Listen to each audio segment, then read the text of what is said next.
Student, welcome in online classes, and today I am going to teach you class 9th subject politics, chapter 1st, part 2nd, what is democracy and why is democracy.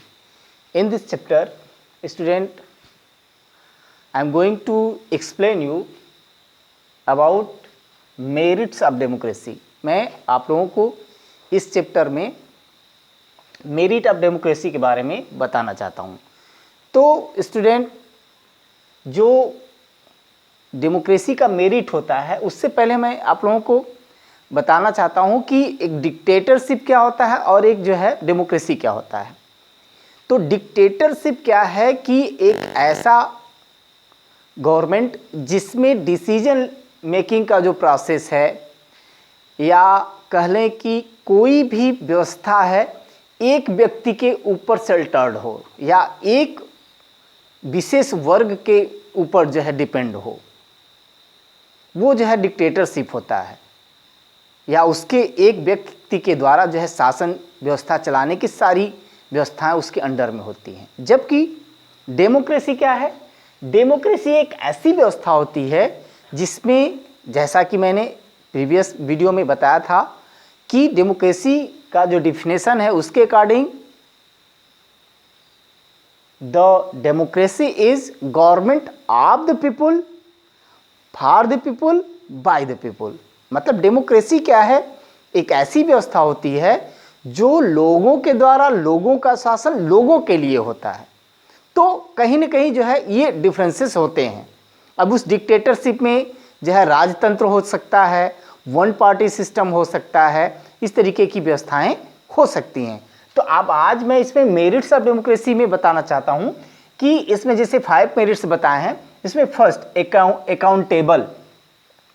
जो democracy होता है, democratic country होता है, जो ऐसा country जो democracy होता है जिसमें, उसमें देखें तो जो डिक्टेटरशिप होता है उसके तुलना में जो डेमोक्रेटिक कंट्री वो ज़्यादा अकाउंटेबल होता है, या डेमोक्रेटिक गवर्नमेंट जो है ज़्यादा अकाउंटेबल होता है। क्योंकि जैसे अभी एग्जाम्पल में बताया है कि 1958 और 1961 के बीच में जो है फेमिन आया था, चाइना में भी इंडिया में भी। तो जब चाइना में 1958 और 1961 में फेमिन आया, तो जैसा कि आप लोगों को मालूम है, मैंने पहले भी बताया था कि चाइना में वन पार्टी सिस्टम है। चाइना कम्युनिस्ट पार्टी का ही जो है वहाँ हमेशा से शासन रहा है और वही शासन करता चला आया है। तो जब वन पार्टी सिस्टम है तो क्या हुआ कि 1951 से 61 के बीच जब फेमिन आया तो वहाँ क्या है कि उनके भरण पोषण की व्यवस्था जो है चाइना कम्युनिस्ट पार्टी के द्वारा नहीं किया गया। और हुआ क्या कि लगभग 3 करोड़ लोग जो है वहाँ उनकी मृत्यु हो गई। जबकि इंडिया का एग्जाम्पल लेते हैं तो इंडिया में भी उसी समय फेमिन आया था, लेकिन इंडिया क्या था? एक डेमोक्रेटिक कंट्री है। इंडिया एक डेमोक्रेटिक कंट्री है, तो उसके अनुसार जो है इंडिया में सभी पर्सन को जो है भोजन की व्यवस्था की गई, उनके लिए अनाज दानों की व्यवस्था की गई। क्योंकि भारत में बफर स्टॉक किया जाता है और पब्लिक डिस्ट्रीब्यूशन सिस्टम से उनको जो है प्रोवाइड कराया जा रहा है। जैसे आज की स्थिति है स्टूडेंट, मैं आपको बताना चाहता हूँ, जैसे इस एपिडेमिक में देखें तो ज़्यादा से ज़्यादा लोग बेरोजगार होते चले आ रहे हैं, मिल फैक्ट्रियों में संख्या कम होती चली आ रही है, प्रोडक्शन प्रभावित है। दूसरे कंट्री की तुलना में देखें तो भारत में ये अकाउंटेबिलिटी ज़्यादा है, क्योंकि भारत क्या है? एक डेमोक्रेटिक कंट्री है, यहाँ डेमोक्रेटिक गवर्नमेंट है। इसलिए जो है यहाँ इस तरह की व्यवस्था है कि लोगों को, ऐसे व्यक्तियों को जिनके पास जो है रोजगार नहीं है या जिनके पास कार्ड सिस्टम है, जिनको जो है पहले तो APL BPL अंत्योदय हुआ करता था, लेकिन अब वन कार्ड सिस्टम है, तो एक ही प्रकार का कार्ड जो कि बिलो पॉवर्टी लेवल के लिए है, अगर उनके पास है तो क्या है, गवर्नमेंट के द्वारा उन्हें यूनिट सिस्टम से फ्री में जो है राशन प्रोवाइड कराया जा रहा है। जबकि ऐसी व्यवस्था जो है चाइना में नहीं होती है। चाइना में क्या है? वन पार्टी सिस्टम है, चाइना कम्युनिस्ट पार्टी का अधिकार है, वो जो है इतना अकाउंटेबल नहीं है कि वो अपने जो है नागरिकों को वो व्यवस्था प्रदान कर सके। तो जिसका एग्जाम्पल है कि जो है 1958 से 1961 के बीच जो फेमिन आया था उसमें नियर अबाउट 3 करोड़ लोग जो है वो मारे गए थे। तो ये तो है ही। इसके अलावा देखें तो अब जैसे अकाउंटेबिलिटी की बात करते हैं तो उसमें इंडिया का उसका चाइना का एग्जाम्पल हो गया। तो ये तो अकाउंटेबिलिटी। अब देखें तो क्वालिटी ऑफ डिसीजन मेकिंग। अब क्वालिटी ऑफ डिसीजन मेकिंग में देखते हैं तो क्या है कि जैसे एक व्यक्ति के पास अगर कोई डिसीजन के लिए कहा जाए एक व्यक्ति पर या एक विशेष समूह पर, तो कहीं न कहीं क्या है दूसरे समूह के व्यक्तियों के जो मुद्दे हैं या उनसे रिलेटेड जो भी इशू हैं उन पर शायद जो है एक व्यक्ति या एक समूह का ध्यान नहीं जाता। लेकिन अगर ज़्यादा से ज़्यादा व्यक्तियों के द्वारा, ज़्यादा से ज़्यादा समूह के द्वारा किसी डिसीजन मेकिंग के प्रोसेस में अगर पार्टिसिपेशन किया जाता है तो कम से कम मिस्टेक होने का चांसेस होता है। अगर एक ही व्यक्ति के पास है, ये हो सकता है कि एक व्यक्ति या एक वर्ग के पास जब ये डिसीजन मेकिंग का प्रोसेस रहता है या उसके पास रहता है तो ये क्या होता है, कहीं न कहीं क्या है वो फास्ट हो सकता है, डिसीजन मेकिंग फास्ट हो सकता है। लेकिन जो ज़्यादा से ज़्यादा व्यक्तियों के पास, ज़्यादा से ज़्यादा समुदाय के लोगों के पास रहता है तो डिसीजन मेकिंग का प्रोसेस हो सकता है कि वो डिले हो, लेट हो, लेकिन जो भी डिसीजन लिया जाएगा वो जो है एक समुदाय, एक व्यक्ति के द्वारा लिए गए डिसीजन से कहीं ज़्यादा जो है वो बेटर होता है, कहीं ज़्यादा अच्छा होता है। इसके अलावा जैसे मैंने बताया था अकाउंटेबिलिटी में उसी तरह से जो किसी भी देश की मीडिया है अगर उसको जो है फ्री नहीं किया गया तो गवर्नमेंट के द्वारा जो डिसीजन लिया जाता है और जो अपोजिशन पार्टी का जो है व्यवस्था है वो न किया जाए, अपोजिशन पार्टी को जो है फ्री न छोड़ा जाए और मीडिया को फ्री न छोड़ा जाए, तो क्या होता है कि जो डिसीजन मेकिंग का प्रोसेस है अगर किसी तरीके का कोई मिस्टेक होता है तो उस डिसीजन मेकिंग में जो मिस्टेक होता है वो जो है मीडिया के द्वारा या अपोजिशन पार्टी के द्वारा उस मुद्दे को उठाया नहीं जा सकता।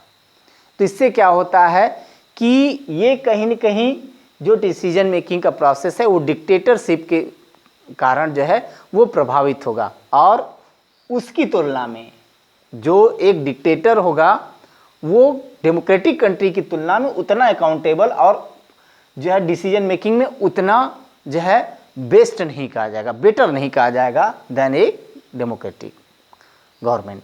तो इस तरीके से है। इसके बाद यह है deal with different and conflict. जैसे अब इंडिया की बात करें तो भारत में कई भाषा बोलने वाले लोग हैं, कई जाति के लोग हैं, कई धर्म के लोग हैं, कई संप्रदाय के लोग हैं और कई जो है राज्यों में बटे हुए हैं। तो अलग अलग कहीं न कहीं एक दूसरे के में देखें तो कहीं न कहीं विभिन्नता है भारत में, लेकिन इन विभिन्नताओं के साथ भी अलग जाति, अलग धर्म, अलग भाषा बोलने वाले, अलग जो है उनका अपना कल्चर है, रीति रिवाज है, सब कुछ अलग होने के बाद भी एक देश में एक साथ रहते हैं। तो अगर किसी विशेष वर्ग को ज़्यादा पावर मिल जाए तो क्या होगा कि एक दिन ऐसा होगा कि जिसको ज़्यादा पावर दिया जाएगा वो एज ए डिक्टेटर वर्क करेगा और दूसरे के अधिकारों का हनन करके सारा जो है पावर अपने हाथ में रखना चाहेगा। तो एक वर्ग तो जो पावरफुल है उसके पास ज़्यादा शक्तियाँ होंगी, वो जो है स्वतंत्र रूप से रह लेगा, लेकिन दूसरी तरफ जिसका इंटरफियर करके जिसके अधिकारों का हनन करता है वो क्या है सुखी होकर के, सेटिस्फाई होकर के नहीं रह पाएगा। तो कहीं न कहीं जो एक जगह लोग इकट्ठा होकर के एक देश में रहेंगे तो कहीं न कहीं शांतिपूर्ण तरीके से वो नहीं रह पाएंगे। जबकि एक डेमोक्रेटिक कंट्री जैसे इंडिया का एग्जाम्पल लें तो वहाँ क्या है कई जाति वर्ग संप्रदाय के लोग हैं, सभी को समान रूप से जो है अधिकार प्राप्त हैं। तो कोई व्यक्ति किसी के मामले में या किसी के अधिकार का जो है हनन नहीं कर सकता और एक साथ सब जो है एक तरीके से कहें सौहार्द के साथ रह पाते हैं। और अगर ये डेमोक्रेटिक कंट्री नहीं होता, सबको जो है अगर देखा जाए तो एक प्रकार से समानता नहीं दिया जाता, समान अधिकार नहीं दिया जाता, कई प्रकार की स्वतंत्रता है, तो इस तरीके की स्वतंत्रता, चाहे वोट देने का अधिकार देखें, चाहे जो है अगर देखें समानता तो स्वतंत्रता का अधिकार, और धर्म का जो है अलग अलग प्रकार से जो जा कर के पूजा पाठ करना है, या जो अलग अलग तरीके के जो धर्म हैं, चाहे वो एक तरीके से हिंदू, मुस्लिम और क्रिश्चियन और सिख, जो अलग अलग धर्म के लोग हैं, अपने अनुसार जा कर के वो पूजा पाठ अपने धार्मिक स्थलों पर कर सकते हैं। अगर इस तरीके की समानता न दे करके एक विशेष धर्म, जाति या वर्ग को जो है ज़्यादा प्रायोरिटी दी जाएगी, तो उसमें क्या है, कहीं ना कहीं असंतोष होगा और शांतिपूर्ण तरीके से लोग नहीं रह पाएंगे। उसी तरीके से देखें, enhance the dignity of citizen, क्या है कि अगर किसी भी तरीके से देखा जाए तो अगर पॉलिटिकल इक्वलिटी दिया जाता है, तो पॉलिटिकल इक्वलिटी कब दिया जाएगा, डिक्टेटरशिप में नहीं, एक डेमोक्रेटिक कंट्री में ही जो है पॉलिटिकल इक्वलिटी दिया जा सकता है। जैसा मैंने बताया कि वोट देने का अधिकार हो, चाहे उन्हें जो है अपने धर्म को फॉलो करने का अधिकार हो, एक समानता दी। इसके अलावा भी क्या है, जैसे चाहे पुअर व्यक्ति हो चाहे रिच व्यक्ति हो, सबके साथ एक समानता दिया जाए, चाहे वोट देने के लिए हो, चाहे इलेक्शन लड़ने के लिए हो, या किसी भी तरीके से जो भी व्यवस्थाएं गवर्नमेंट के द्वारा प्रोवाइड की जाती हैं, सबको एक समान रूप से प्रोवाइड की जा रही हैं। इसके अलावा जो है कोई एजुकेटेड व्यक्ति है या कम पढ़ा लिखा व्यक्ति है, शिक्षित या अशिक्षित या पढ़ा लिखा कम पढ़ा लिखा व्यक्ति है, तो उसमें किसी भी तरीके का जो है असमानता नहीं है कि जो है जो पढ़ा लिखा व्यक्ति होगा उसी को जो है वोट देने का अधिकार है, या जो पढ़ा लिखा व्यक्ति है उसी को जो है अधिकार है कि वो इलेक्शन लड़ सकता है। जैसे कि पहले अफ्रीकन कंट्री में हुआ करता था कि जो वहाँ एपार्थीड पॉलिसी था, एपार्थीड पॉलिसी के तहत जो है जो काले लोग थे उनको वोट देने का अधिकार नहीं था, केवल जो गोरे लोग थे उन्हीं को अधिकार था। तो काले लोगों को जो है वोट देने का अधिकार नहीं था, जो गोरे लोगों की बस्तियां होती थी उसमें इंटर करने का अधिकार नहीं था, उनके द्वारा जो उनके हाई फाई जो है सोसाइटी के रेस्टोरेंट हुआ करते थे, अपर क्लास का जो है सबसे फर्स्ट क्लास का जो सीट हुआ करता था ट्रेन में, उसमें बैठने का अधिकार नहीं था। तो ये सब सारी चीज़ें जो है एक तरह असमान रूप से थी। तो ये जो है असमानता एक डेमोक्रेटिक कंट्री में नहीं होता। जहाँ डेमोक्रेटिक कंट्री है वहाँ सबको समान रूप से अधिकार प्राप्त होता है। इसी तरह जो है आगे चल कर के जैसा अभी जो है आप लोग पढ़ेंगे कि नेल्सन मंडेला के द्वारा चलाया गया, वहाँ भी समानता का अधिकार निग्रो लोगों को भी मिल गया और ब्लैक और वाइट का जो एक तरीके से डिस्क्रिमिनेशन था वो हट गया, एपार्थीड पॉलिसी हटा दिया गया। तो ये कहीं ना कहीं जो है एक डेमोक्रेटिक कंट्री में ही हो सकता है कि सबकी डिग्निटी को जो है इन्हेंस किया जाए, सबकी डिग्निटी को जो है वहाँ केयर किया जाए। इसके बाद लास्ट आता है करेक्ट इट्स ओन मिस्टेक। जैसे क्या है कि मान लिया कि डिसीजन मेकिंग का प्रोसेस जो है वो डिसीजन मेकिंग कर लिया गया।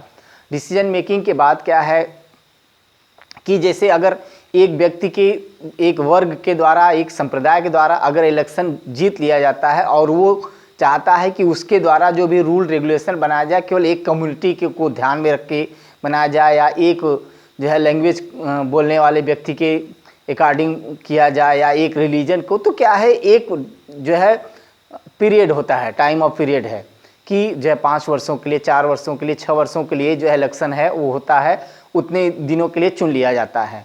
तो क्या है कि अगर उनके द्वारा ये मिस्टेक किया जाता है किसी तरीके का डिसीजन लेने के लिए, तो डिसीजन अगर उनके द्वारा गलत लिया जाता है तो एक इलेक्शन के बाद फिर जो है गवर्नमेंट जब भी होता है, इलेक्शन होता है, तो ऐसे व्यक्ति को जो है वो जो वहाँ के लोग होते हैं डेमोक्रेटिक कंट्री में, जैसा कि लोगों के द्वारा लोगों के लिए शासन है, तो उसमें क्या होता है कि उनको हटा दिया जाता है और वो अगली बार जो है विनिंग नहीं करते, अगले व्यक्ति को जो है चुना जाता है।